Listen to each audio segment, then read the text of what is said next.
Welcome to today's webinar entitled Sustainability in Roofing. My name is Billy Zadig, Manager of Special Programs for APA. Just a couple of housekeeping items before we get started. The webinar recording will be posted to the APA webpage under the Continuous Learning tab later today. Professional continuing education certificates are being offered for today's program. Those who indicated they wanted a certificate at registration and meet the requirements will receive certificates later this afternoon. All attendees are in listen-only mode. Please type your questions in the chat box and they will be answered in the order they are received. If we run out of time and we still have questions, responses will be sent directly to the person asking the question by our presenter. Before we get started, I'd like to take a moment to give you a little background on our speaker today. Ms. Bartlett performs evaluations, design, and construction phase services related to the building enclosure, roof, wall, window, waterproofing systems. She is experienced in preparation of engineering studies, reports, cost estimates, specifications, and drawings. Sherry is knowledgeable regarding the installation and performance of various roof, waterproofing, and air and thermal barrier system types, as well as various facade and curtain wall systems. At this time, it's my pleasure to turn this over to our speaker for today's webinar. Sherry, take it away. All right, thanks, Billy. And thank you everyone for joining me here today. I'm watching the little ticker rise. We have about 125 people on so far, so I really appreciate you all taking the time this afternoon to come here. I have a lot to talk about today. I'm very passionate about this subject, so I'm going to jump right in, but just a little background of myself. I've been in the roofing industry for 13 years. I started in roofing at a roofing contractor straight out of college, and I worked there doing estimating and project management for about 5 years before I came to Gale in 2014, and I'm coming up on my 9th anniversary at Gale. I basically live and breathe roofing here, and I put this topic together, this presentation together, because sustainability is such a relevant, important topic, and I have a lot to say about roofing. So with that, I'm going to jump right in. I have a lot to fit into an hour. So these are our learning objectives, and I'm not going to read them to you. What I want you to take away from this presentation is how designing and constructing durable, high performance, energy efficient systems and performing regular maintenance on those systems throughout the life cycle is going to increase the sustainability and really lead to that roof system performing its best for you. So we'll very briefly touch on background of sustainability and sustainability principles just in the general construction industry. And then we'll get into the meat of the presentation. We'll talk about sustainability principles in roofing, and I've broken that down by each phase of a project. So things that you can do in design, in construction, and then in the ownership of the building that will increase the sustainability. So sustainability is defined as a method of harvesting or using a resource so that the resource is not permanently damaged or depleted. In the 1980s, when the sustainability movement really took off, the United Nations further defined it as meeting the needs of the present without compromising the ability of future generations to meet their own needs. So that's really become the statement, the mission statement of the sustainability movement, and we want to keep that in mind as we move through this presentation. Sustainability has 3 primary principles. They're the 3 P's of sustainability. It's people, profits, and planet. People refers to society. We aim to improve social equality and preserve future generations. Profits, of course, refers to money. We want to focus on the people and improve social equality, but we want to do it in a way that businesses can be profitable as well. And then planet, of course, refers to the environment. It's the most important principle. Without environment, we don't have economy or society. So always making decisions to protect and preserve our environment. Now in construction, there are some agencies that oversee sustainability. And the first one that always comes to mind, I hope for everybody, is the U.S. Green Building Council. They have their LEED program, which assigns points to different things that you can implement in your building that assigns a certain number of points. And the more of those things that you implement in your building, the more your building is considered green or sustainable. The highest rating you can get is platinum. There's also gold, silver, and you can just get LEED rated. The International Green Construction Code is a model code that was developed in 2009 that jurisdictions can opt into. If a jurisdiction has a big focus on green construction and sustainability, this is a great thing to adopt. Here in the Maryland area, I'm located in Towson, Maryland. Washington, D.C. has adopted this, as well as Rockville, Maryland, and Baltimore City. And then I've also listed here just the building codes and the standards and the testing and insurance agencies. All of these organizations strive to oversee the construction of high performance buildings. And what we're really going to get into here is that high performance equals sustainability. So if you decide to go online and just kind of search sustainability in construction, you're going to find a lot of information. And a lot of that, if you look into it, comes from manufacturers that are trying to push their own products. Everyone has a different opinion of what the most sustainable product is for your building. I think this list is the most comprehensive one that I found. And we're going to cover all of these topics.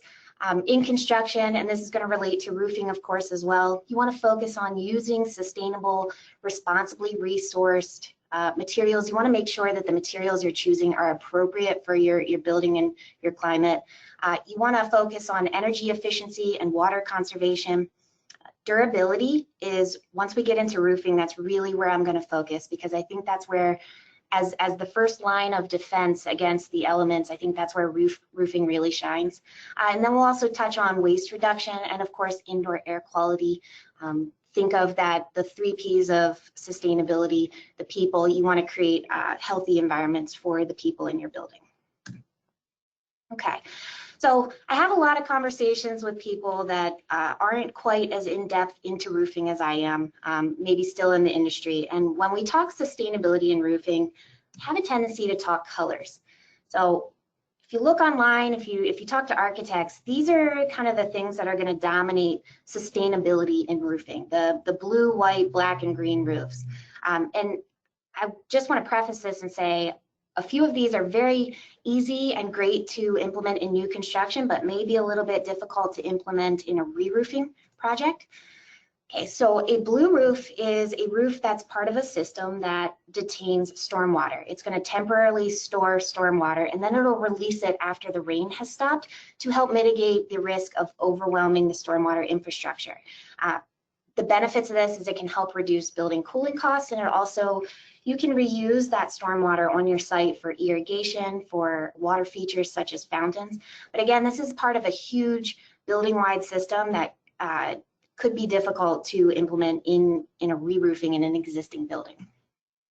Now, white roofs are great for re-roofing or new construction.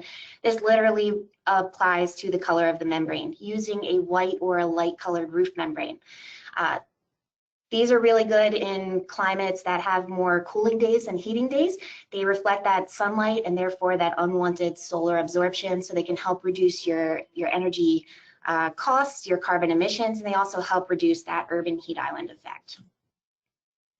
Black roofs don't refer to the color of the roof membrane, it refers to the sheen of solar panels. So any roof that has solar panels on it is considered a black roof. Solar panels use renewable energy. From a financial standpoint, they can help reduce your energy bills. They can help you earn tax credits and rebates. We see this a lot in new construction. We also see this in a lot of re-roofing or existing buildings. You just have to make sure that your structure is capable of supporting that additional weight. And then the last color that we talk about is the green roofs. This is any roof that has vegetation on it. This one here is in Charles County. The green roofs that I see the most often are covered in sedums, which are relatively low-lying, low-maintenance plants. They only require about 2 to 3 inches of soil. You can actually put bushes, shrubs, even trees on a roof. You just have to understand that a lot of those different plants require a lot more soil and therefore require a much more robust structure to support it. But green roofs, just like the other ones, they help reduce the stormwater runoff, they reduce cooling costs, they reduce that heat island effect, and then of course they're just pretty too. Okay, so again, just reiterating, those are That's what I think dominates the conversation when we're talking about sustainability in roofing. So now I'm getting into some design decisions that you can make, some nuanced things that maybe you don't know about that add very little cost in the grand scheme of things in the construction of the project, but can really increase the durability and the longevity of your roof system and therefore the sustainability. So first thing first, anytime you're starting a roof design, you want to select your materials. And there are numerous materials out there to choose from, and they all have their pros and cons. There's a lot of things to consider with those. So when thinking with sustainability in mind, you want to look at the recycled content or the embodied carbon. I will touch on in a moment about embodied carbon.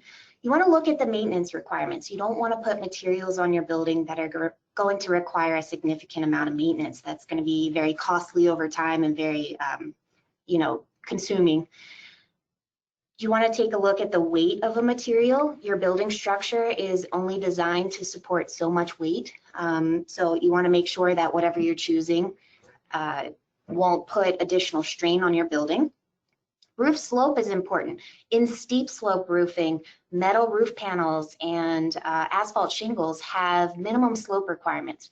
In low slope roofing, a lot of membranes hold up better to ponding water than others. So if you're going to have minimal slope, there's certain membranes that you just wouldn't want to choose. Color and reflectivity are important. I already touched on white roof membranes, but maybe up north you might not want those white roof membranes. You have more heating days. You want to actually absorb some of that solar heat to help with your heating costs. So it's very region dependent. And then warranty, we recommend to our clients not to put too much stock in warranties. There's a laundry list of exclusions that come with them, but a longer warranty period is usually a good indicator of a more durable, more high-performing product. So this is a collection of most of the low slope roof membranes that you can get nowadays. And I certainly don't have the time to go into the pros and cons of each one, but you just have to be aware that each one does have pros and cons, and some of these roof membranes are going to perform better in certain conditions than others. So you need to have that knowledge of these before you choose the membrane for your building. Same thing with steep slope. Weigh the pros and cons of each. I do want to point out here that metal roof panels are actually generally considered not a sustainable option because they're energy intensive to produce upfront.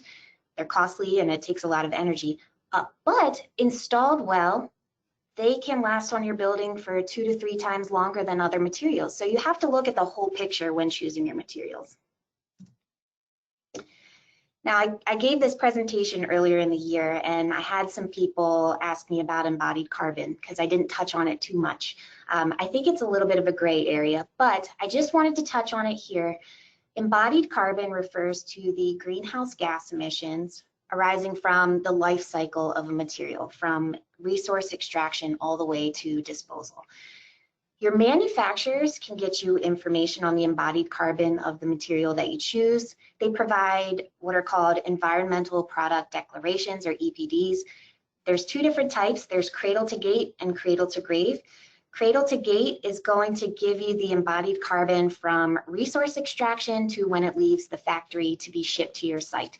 Cradle to grave is going to give you the entire life cycle, extraction all the way to when it ends up in the landfill. So just keep that in mind when you're looking for that information.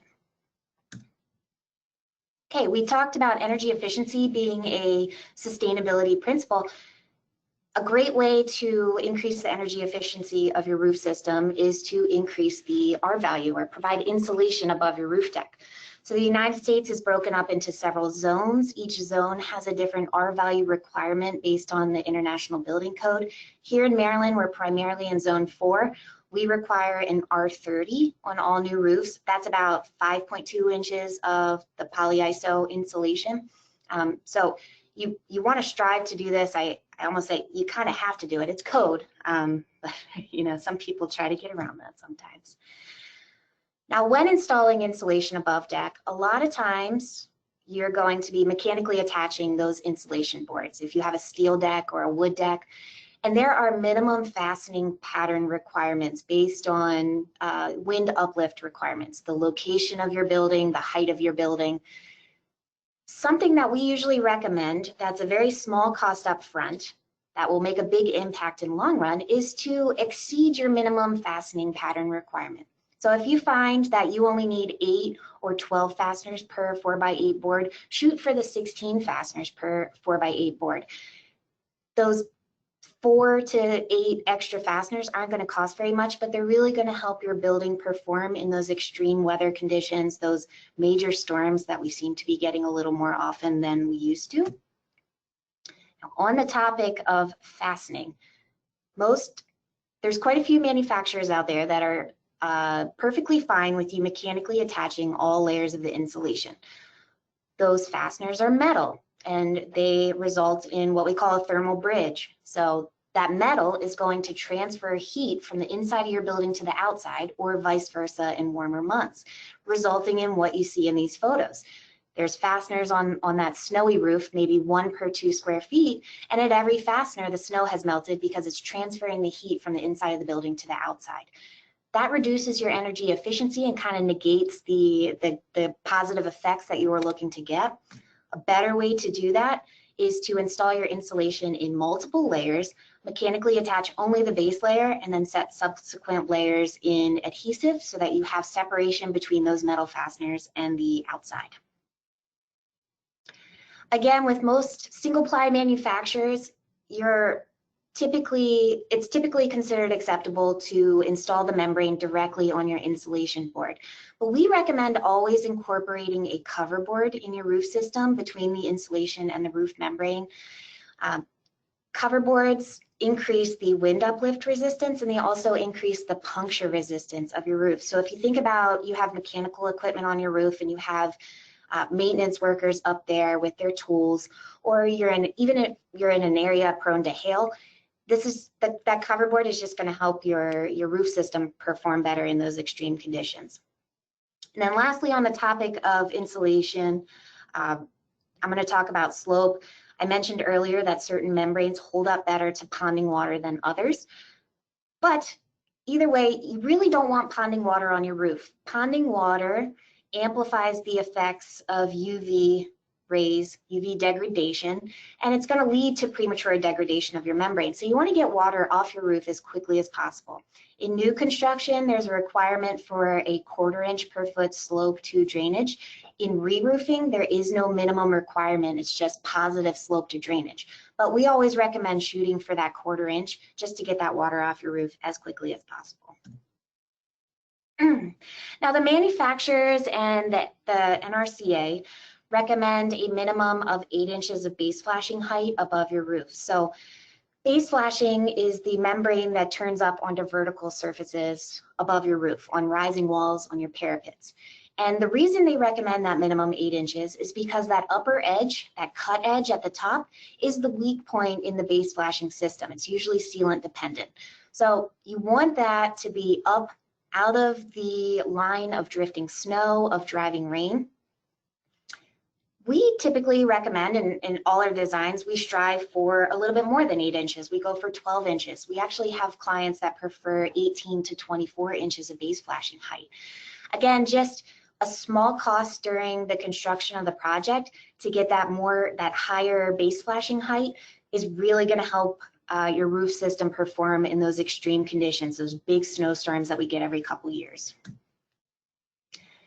Now, we get called out to investigate leaks all the time, and we find expansion joints are often sources of moisture intrusion in roofs. They're a weak point in the roof system. Not only are they exposed to the UV degradation that the rest of the roof is, but also they are designed to accommodate the movement of the building, so they're constantly under that movement stress. A less expensive, kind of honestly cheaper option is these expansion joint bellows that you can see here on the left. So that bellow is made of like a neoprene material, and it's black, and with exposure to UV over time, they become brittle, and with that perpetual movement, they tend to crack and become a source of moisture intrusion. So we recommend a more belt and suspenders approach. You provide your membrane up and over the curb, and then you provide a sheet metal expansion joint cover over that. So your membrane is protected from UV degradation, and the sheet metal shingles water away from that weak point. It's just a much more durable detail.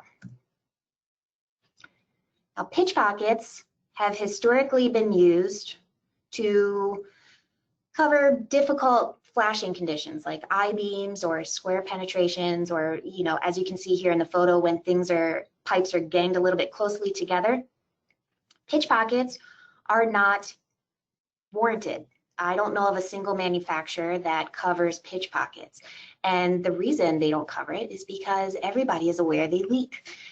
They're a maintenance item. They need to be refilled often, and they're just not a great solution for these roof penetrations. There's a lot more options now. We recommend avoiding pitch pockets and always striving to do prefabricated or field fabricated pipe boots, or even liquid flashing. Liquid flashing has really taken off in the past decade as the go-to solution for those difficult flashing conditions. Now again, with single ply roofs, for a 20-year warranty, these details are acceptable to most manufacturers. You can terminate your base flashing with termination bar and sealant. So if we take a step back here, your roof system is expected to last 20 years. Does anybody know if sealant has ever lasted 20 years? I'm going to say I've never seen it happen. Sealant, at best, when exposed to UV, is going to last 3 to 5 years. So that becomes a maintenance item. Every 3 to 5 years maximum, you should have somebody on your roof replacing all the sealants. Otherwise, you're introducing the potential for moisture intrusion in your roof system.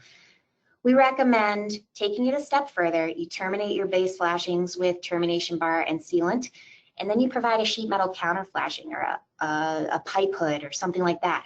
That sheet metal counter flashing is going to protect that sealant from UV degradation, and it's also going to shingle the rain away from that weak point in your flashing system.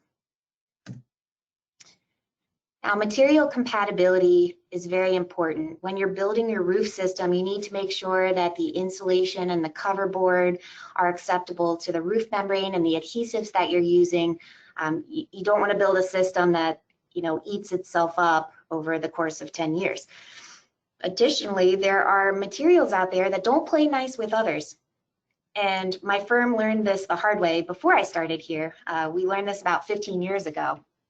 So what you're seeing in this photo here that's a PVC roof membrane, and under the panels is a high temperature self-adhering membrane, which is an asphaltic based membrane.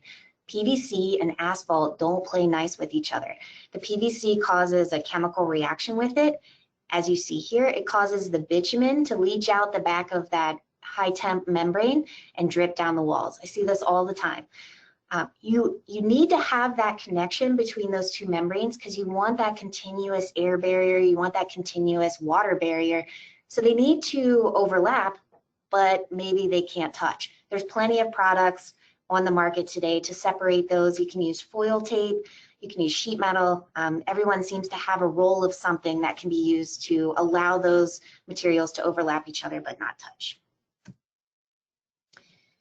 In new construction, we often recommend a temporary roof membrane, and I have temporary in air quotes here because it's not a membrane that you put down on the roof and then tear up and replace it with a finished roof system. That is obviously very wasteful, wouldn't be a very sustainable thing to do. If we're thinking about new construction, the idea is to get the building watertight, the building enclosure watertight as quickly as possible so that the interior trades can move forward and the project can stay on schedule. That usually results in the roof being installed very early in the project when there's still quite a lot of work going on at roof level. There's still plumbing and electrical, mechanical work. So you have a lot of those trades trafficking on your roof. By the time all that's done and you turn the project over to the building owner, that roof might look 5 to 10 years old. It's going to be dirty. There might even be holes in it.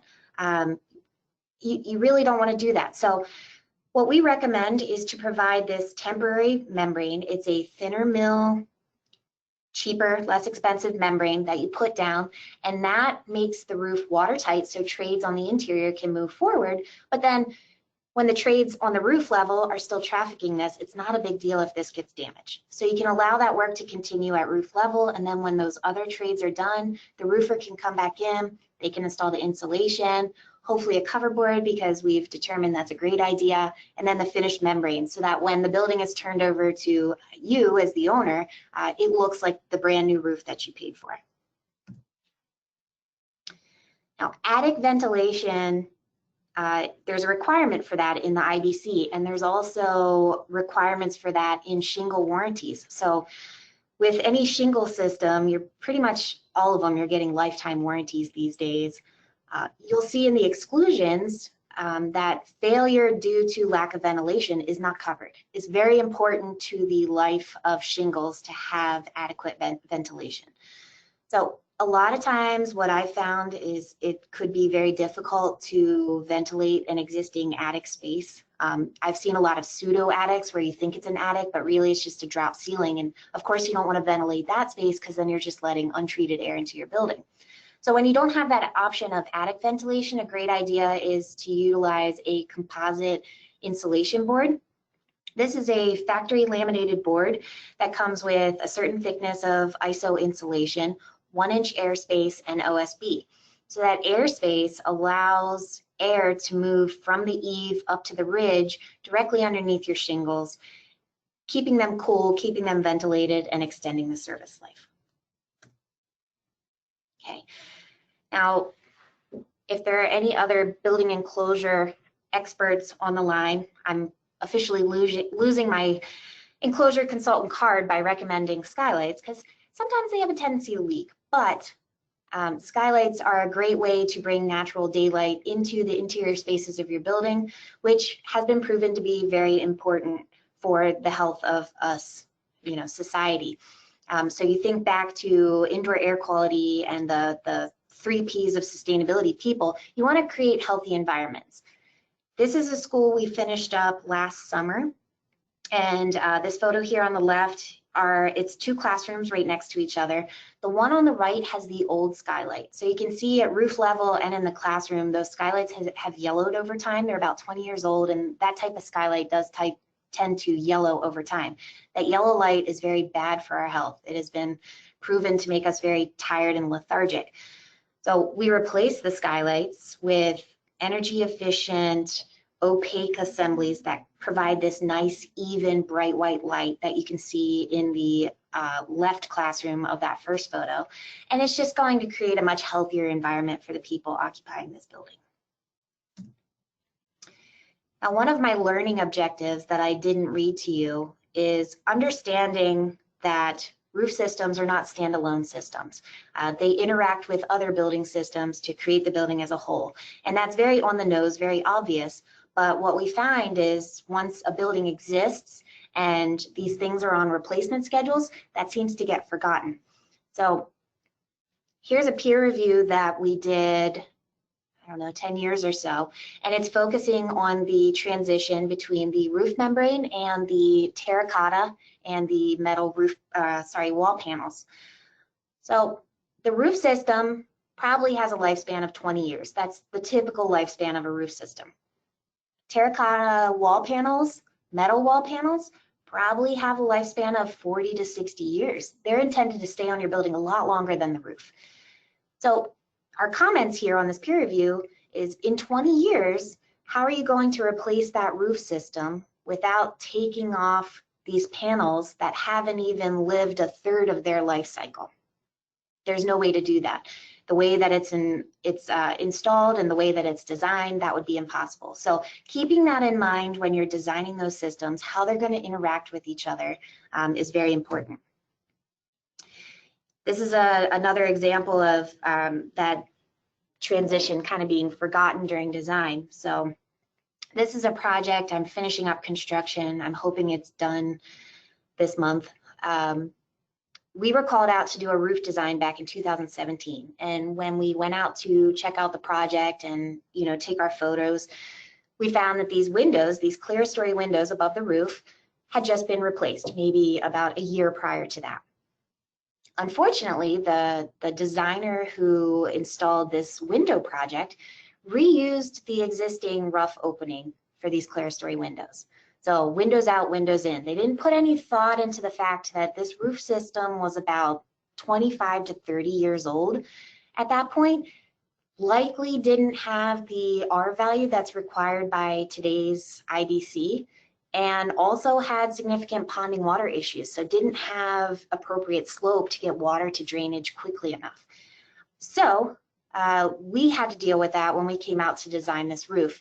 We basically were able to give the client two options, neither of which were very good options. Either A, we replace the roof, we don't meet the IBC, we had to ask for an exception to do less insulation, and we weren't able to increase the slope to the drainage to allow water to move quickly, or B, replace the windows that are only a couple years old at that point.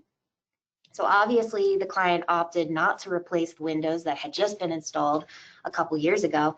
So we have only about 3 inches of insulation on this roof, which is about 2.5 inches short of what we need.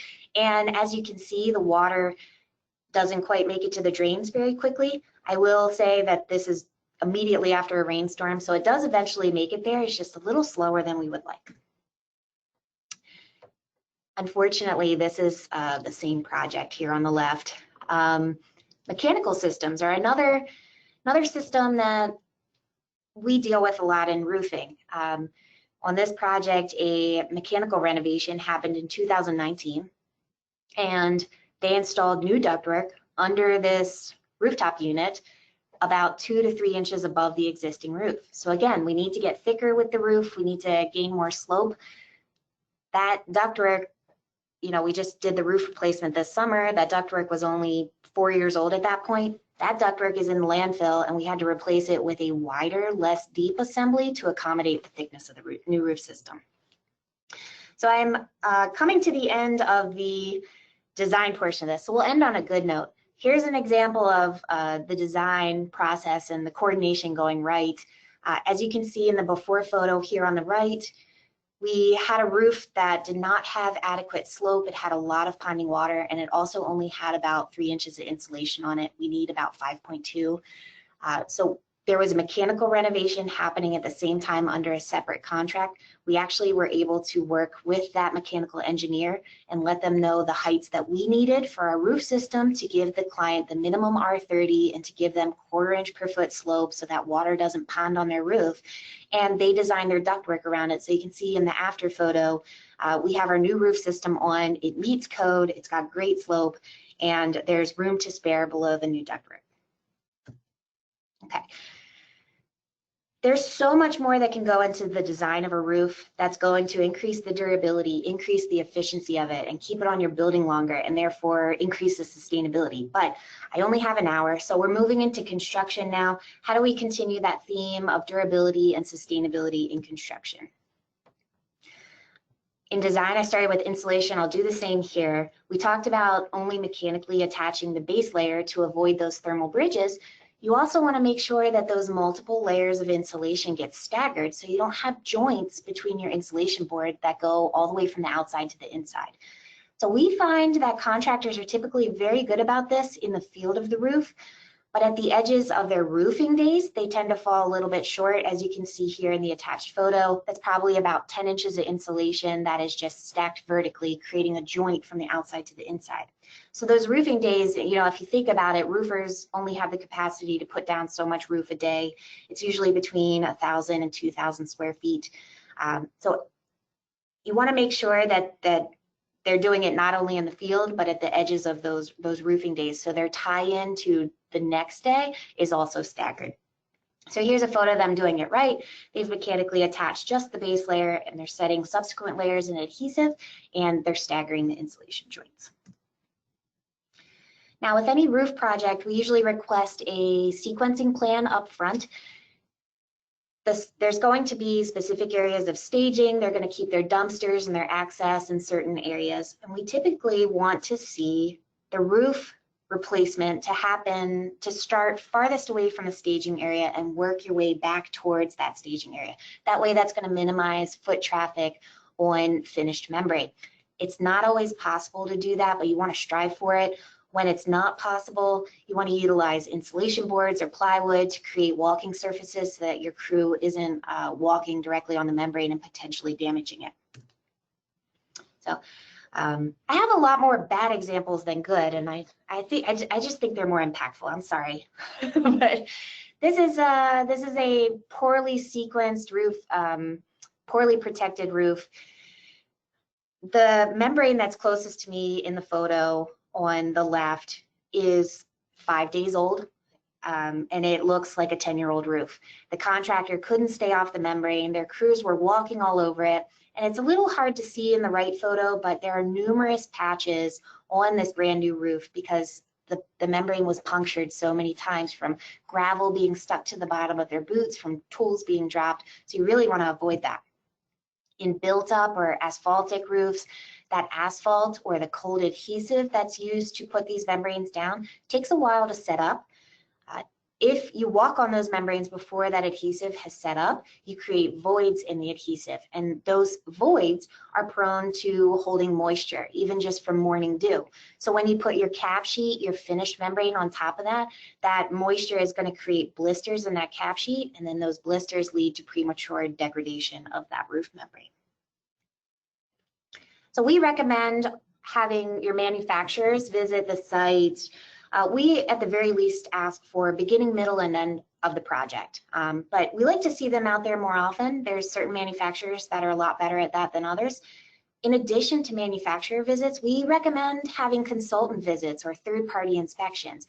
As a building owner, you want somebody in your court who's looking out for your best interest when looking at this roof, so they can focus on details and quality of installation and help avoid that major rework or help prevent you from getting a subpar product.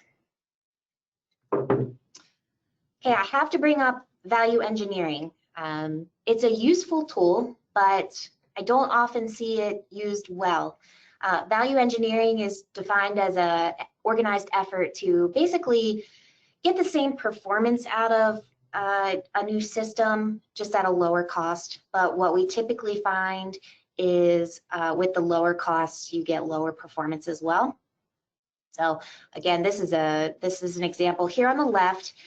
This is a building that was constructed in the early, like 2010, 2011, and it leaked from the very beginning. So we were hired about 10 years after it was constructed to help determine the source of the leaks. And what we found is the 6 stories of metal wall panels were rain screen panels, which means that they're kind of intended to allow water behind them and then they drain it back out. You need a watertight membrane behind those panels to prevent that water that gets behind them from getting into your walls. At some point, the watertight membrane was value engineered out and Tyvek was installed. And I can't see or hear any of you, but when I gave this presentation in person, quite a few people guffawed at that, and that's exactly the reaction that I was looking for, because that's insane. You can't put Tyvek behind a rain screen panel. So 10 years after this building was built, however, how many millions of dollars it cost to build this building, the owner had to spend another $4 million to replace the entire metal wall panel cladding and put an appropriate membrane underneath. And then this project on the right, this is a very high-end, I believe it's a LEED Platinum rated building. This is a photo of one of their roof areas. They have extensive green roofing. So you remember when you want shrubs and trees, you have to have a lot more soil. There's about like probably 4 to 6 feet of soil on this thing. The membrane was originally scheduled to be a hot rubberized asphalt membrane, which is a seamless membrane. That was value engineered out for a 2-ply torched system, which has seams. So seams tend to be a little more prone to leaks than if you don't have seams. Additionally, they value engineered out the electronic leak detection system, which is a system that helps you pinpoint leaks when you have a lot of this overburden, that significant amount of soil on top. It gets hard to find leaks. So unfortunately, from the start of construction, this roof leaked. And without that electronic leak detection, the only way to attempt to find these leaks is to dig up 4 to 6 feet of soil and just try to put your eyes on it and leak test it. So a lot more effort than needed to be because they value engineered out those couple of things in the beginning. Before you release a contractor from the site, it's a good idea to test your roof membrane and make sure that it's performing the way you want it to. An infrared scan is going to show you hot spots in your roof, potential moisture within your roof system, and you can have your contractor confirm with core cuts.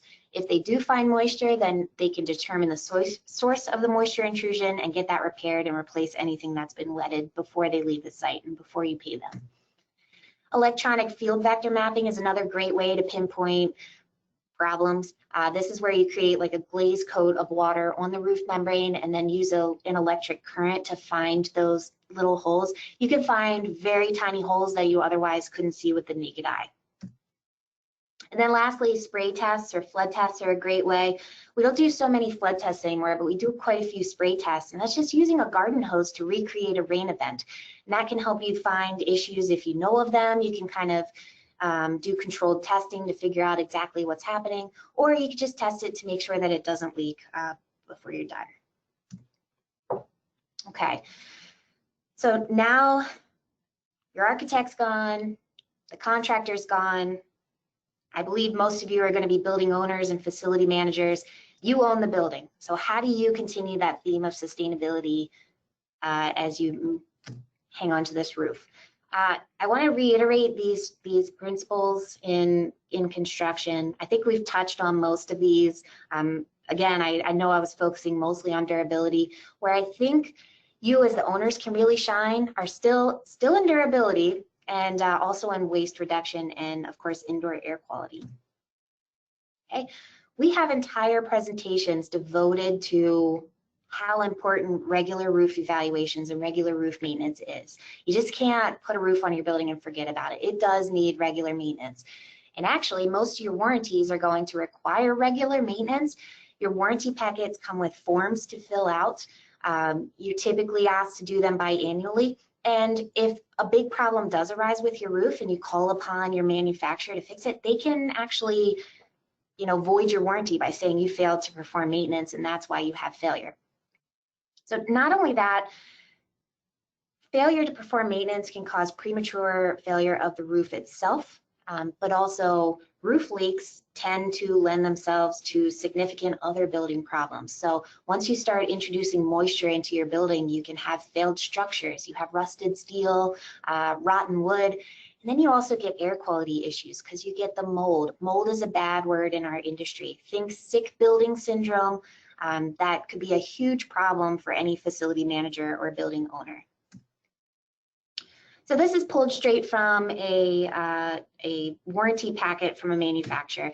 They recommend 2 times per year. We typically recommend that as well. It's a great idea to do it at the change of seasons if you're in an area that does have seasons.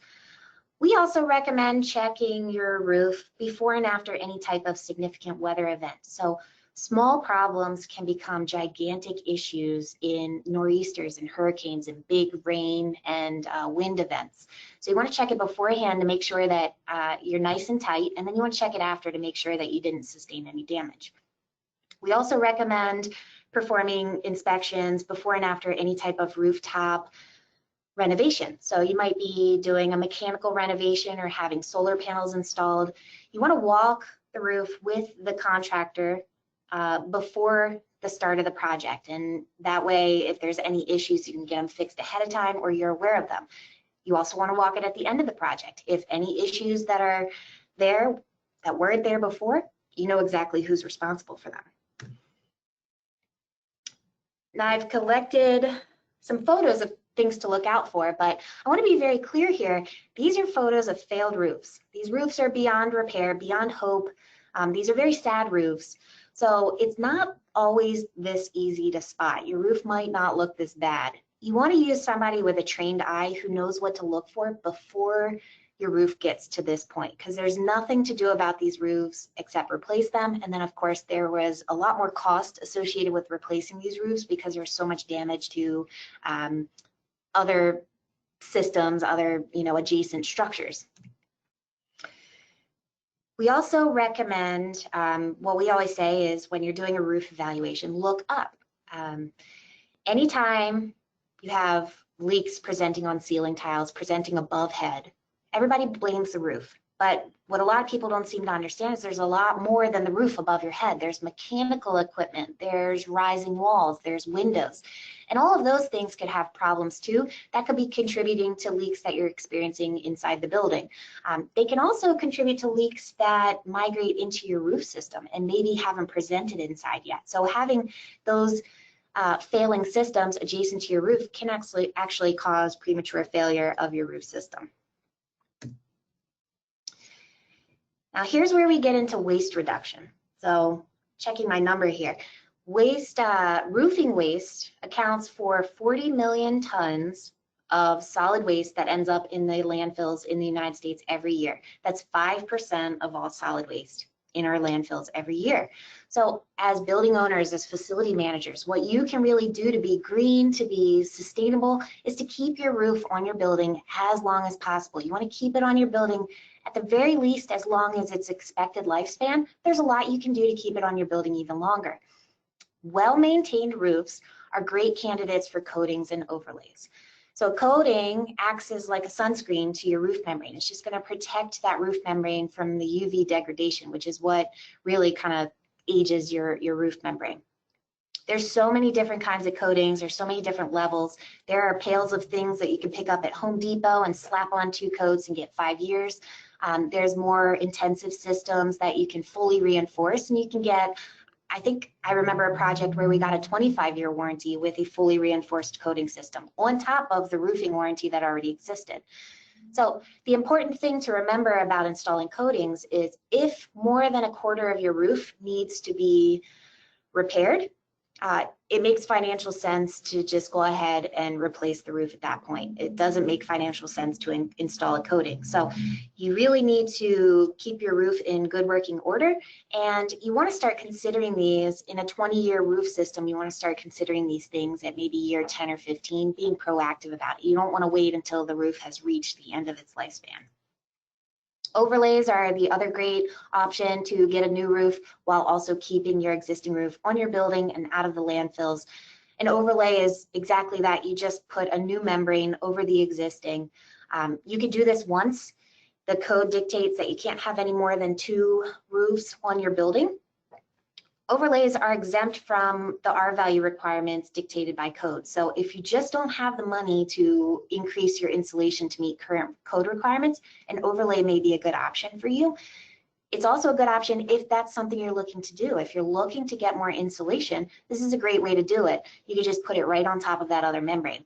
But again, just as with coatings, these are ideal only when less than 25% of the roof needs repair.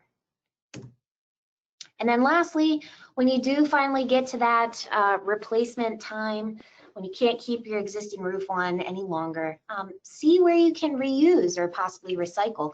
There's a lot of materials out there that can be recycled, and there could be components within your roof system that could be reused in the new roof system. So this project here we did in, I think, 2018. It's a huge project. The steep slope roofing alone was over 100,000 square feet. And this project had metal roof panels on the steep slope roof. This client prefers shingles. So we were taking off metal roof panels and putting on shingles. And what we found when we did our test cuts and took off the metal roof panels was that the existing 3-inch ISO insulation was in great condition. So 100,000 square feet of 3-inch ISO, we decided to reuse it and incorporate it into our new system. So we provided additional insulation on top of the existing 3-inch to get the minimum R-value requirements at the time, and then we provided our asphalt shingles over that. By reusing that material, we saved that client $300,000 to $400,000 and also kept almost 1,000 cubic yards of material out of the landfills for another 20 to 25 years. So it's just a very nice thing to do. You really, you want to try and figure that stuff out before you get into construction. During design, do some test cuts and see if there's things that you can reuse. I met my timer right on time. So I've come to the end. I can talk about this for days. Sometimes I have, but what I hope you got from this is that designing and constructing high performance roofs and going beyond just the normal things we think about with sustainability, the you know, the water conservation and stuff like that, and really focusing on details and long-lasting, durable details is really going to help that roof stay on your building longer and be more sustainable. And then lastly, I have to put in the plug. No roof is sustainable that isn't maintained. You have to perform regular maintenance, and doing so, you open the door to other options to keep that roof on your building even longer, keep it out of the landfills even longer, and just be, you know, very green. So that's the end. Guess we'll open up to questions. Okay, thank you, Sherry. Our first question is, please remind me of the standard maximum time water should stand before it evaporates. I believe it's 36 hours. It's actually 48. So it's not considered ponding water until it's been on your roof for longer than 48. Once it's there longer than 48, it's a problem. Okay. Our next question is, can you overlay a built-up roof, or is it limited to membrane roofs such as TPO or EPDM? No, you can overlay a built-up roof as well. Typically, you want to remove loose gravel. Actually, not typically. You always want to remove loose gravel. You can do, I think there's some manufacturers that have recently come out with membranes that can be put directly over the built-up roof with gravel on it, as long as the loose stuff has been spud. But typically you want to put down like a cover board or some kind of separation between the new membrane and that built-up roof membrane, so you don't have those leftover rocks that are really stuck in there poking through. Okay. Our next question is, are there any durable non-petroleum based roofing membranes? That feels like a loaded question. Yeah, I mean, so there's single ply systems. You can get the same warranty periods as you can with the built-up roof systems, and designed properly, they will last. You know, you can get the 20-year, 30-year warranties on those, and they do last. It depends on the conditions. You know, I think about this. Unfortunately, my example that I always think of in my head is here in Baltimore City, we actually have a problem with stray bullets in roofs. And, you know, single plies aren't going to perform quite as good as an asphalt-based roof in those kind of conditions. But they are durable, and they're a great membrane. Okay. Well, that looks like all the questions we have at the moment. So I want to say, Sherry, thank you. Oh, here we come. We got a few more coming in. Okay. What would you use to waterproof over a terracotta tile roof?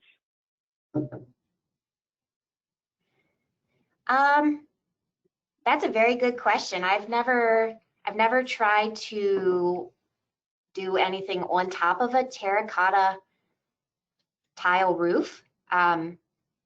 If that person wants to submit the question in my email, I can probably reach out to some of the manufacturers that I know that offer coatings and things like that, and see if those installations have been done before. That's a good question. I'll send you the contact information so you can reach out to this person. Okay. Our next question is, do you prefer torched applied compared to cold applied? You know, it's funny somebody asked that, because when I first started at Gale, one of the first roofs that I oversaw the construction of was a torch plaid roof, and I said, this is my favorite roof system ever. It was beautiful. It's just a very clean looking roof.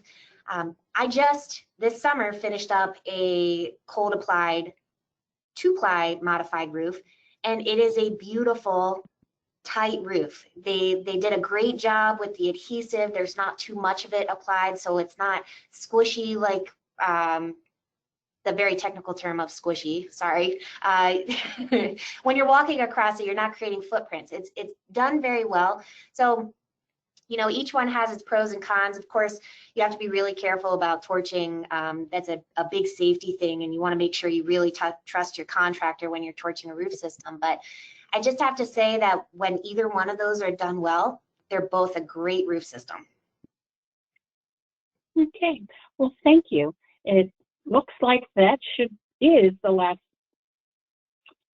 Well, we do have a comment coming in.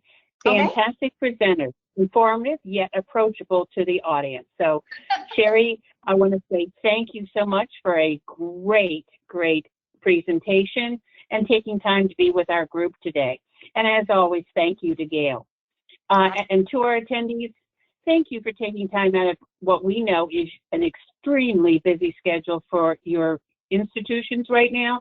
So thank you so much for attending. So until next time, be safe, stay healthy, and be kind to one another today. Thank you so much. Bye-bye.